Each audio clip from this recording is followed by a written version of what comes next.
Visakha MP చుట్టూ బిగుస్తున్న వచ్చు. ఈరోజు ఒక ప్రముఖ దినపత్రిక ఈనాడులో ఈరోజు వార్త రావడం జరిగింది. అదేవిధంగా నిన్న మొన్న ప్రశ్నల వర్షం, ఎంవీవీ కుటుంబ సభ్యులు కిడ్నాప్ మిస్టరీపై పోలీసులు గురి. సరే, ఇప్పుడు నేను ఒకటి అడుగుతా ఉన్నా, దీంట్లో వీళ్ళ రాసిన దాంట్లో సారాంశం ఏంటంటే, ఫస్ట్ నుంచి చాలా రోజుల నుంచి చాలాసార్లు చెప్పుకొస్తా ఉన్నారు, నేను పట్టించుకోలేదు దానికోసం.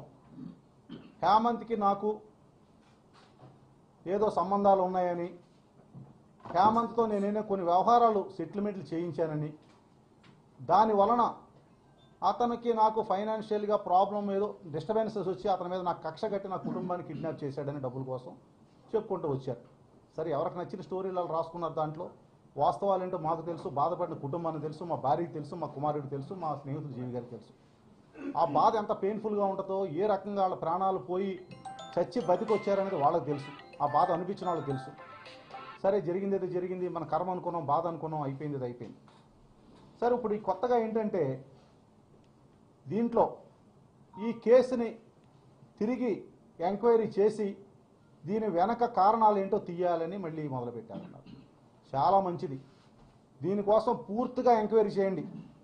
ఆ రోజు ఇదే డిపార్ట్మెంట్లో పోలీస్ ఆఫీసర్లు ఎంక్వైరీ చేశారు, సిఐ నుంచి ఏసీపీలు, డీసీపీలు, సిపిలు అందరూ ఎంక్వైరీ చేశారు. ప్రతిదానికి ఆధారాలతో వాళ్ళు రిపోర్టులు తయారు చేశారు. ఏం చేశారో మేము చూడలేదు, రిపోర్టులు సబ్మిట్ చేశారు, కోర్టుకు ఫైల్ చేశారు.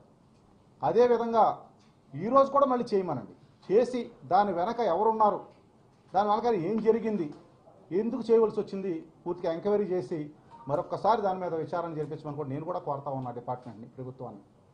రెండోది, హేమంత్కి నాకు ఉన్న సంబంధాల వల్ల ముఖ్యంగా ఇది చాలా దారుణమైన రాత. ఇది 12 స్థలాలు, 5 విల్లాలు, 5 కార్లు నేను ఇచ్చానని, అదేవిధంగా బెంగళూరుకు సంబంధించిన మా కోడల గారి తండ్రి సత్యనారాయణ గారు లాస్ట్ ఇయర్ జనవరిలో పెళ్ళయింది. ఆయనకి ఈ ఊరు కోసం కానీ ఈ ప్రాంతం కోసం కానీ ఏమీ తెలియదు, ఆయనకి సంబంధాలు కూడా లేవు.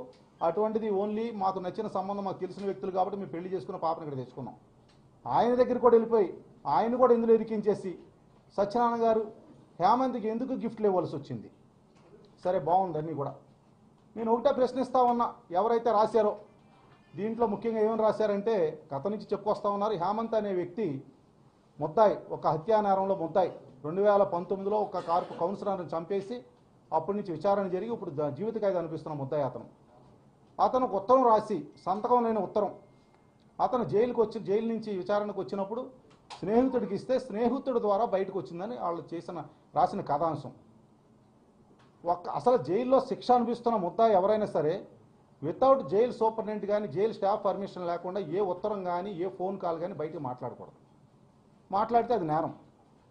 అటువంటిది జైలు నుంచి ఇక్కడ కోర్టుకు వచ్చినప్పుడు ఒక సంతకం లేని ఉత్తరం, హేమంత్ సంతకం లేదంటే ఉత్తరం, ఆ ఉత్తరం హేమంత్ రాశాడా ఎవరైనా ఏం ఆన్సర్ లేదు, క్వశ్చన్ తప్ప. ఆ ఉత్తరం వచ్చింది, దాంట్లో 12 స్థలాలు, 5 కార్లు, 5 బంగళాలు, విల్లాలు నేను వాళ్ళకి ఇచ్చానని, మా కుమారుడు తాలూకు మామగారు కూడా ఆయనకి ఇచ్చారని. బాగుంది ఇదంతా కూడా.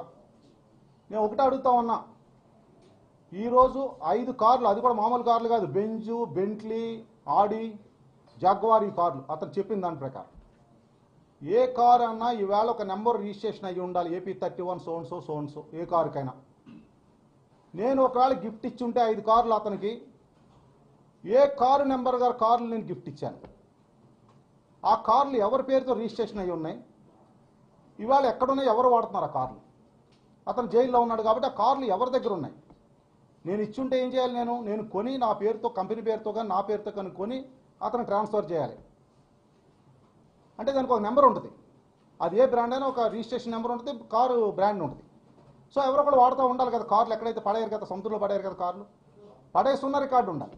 ఉంటే ఆ కార్లు ఏమైనాయి, 5 కార్లు ఎక్కడున్నాయి అంటే హేమంత్ ఎవరికైనా ఇచ్చాడా, హేమంత్ దగ్గర పెట్టుకున్నాడా అనే దానికి ఏ ఒక్కరు కూడా ప్రశ్నించలేదు. నేను ప్రశ్నిస్తా ఉన్నా, దానికి ఏమైనా ఆన్సర్ ఏదైనా దొరికితే మీరు దయచేసి నాకు చెప్పమని అడుగుతా ఉన్నా.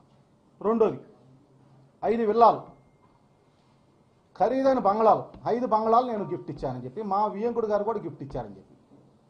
సరే అది వివేకుడు గారికి అతను ఎవరో తెలియదు, ఈయన అతను ఎవరో తెలియదు, ఎందుకు ఆయన గిఫ్ట్ ఇవ్వాల్సి వచ్చిందో కూడా ఎవరికి తెలియదు. సరే 5 బంగ్లాలంటే ఇదేదో ఒక పెన్నో పెన్సిలో వాచో కాదు తీసి అలా చేతికి పెట్టేయటానికి.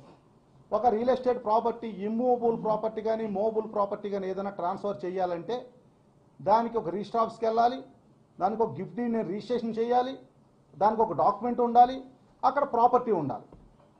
ఈ 5 డాక్యుమెంట్ల తాలూకా నేను గిఫ్ట్ ఇచ్చినట్టుగా ఒక గిఫ్ట్ డీడ్ కానీ రిజిస్టర్డ్ ఆర్ అన్రిజిస్టర్డ్ ఆర్ అక్కడ ప్రాపర్టీ కానీ 5 విల్లాలు ఇచ్చాను గిఫ్ట్. 5 విల్లాలు ఎక్కడున్నాయి?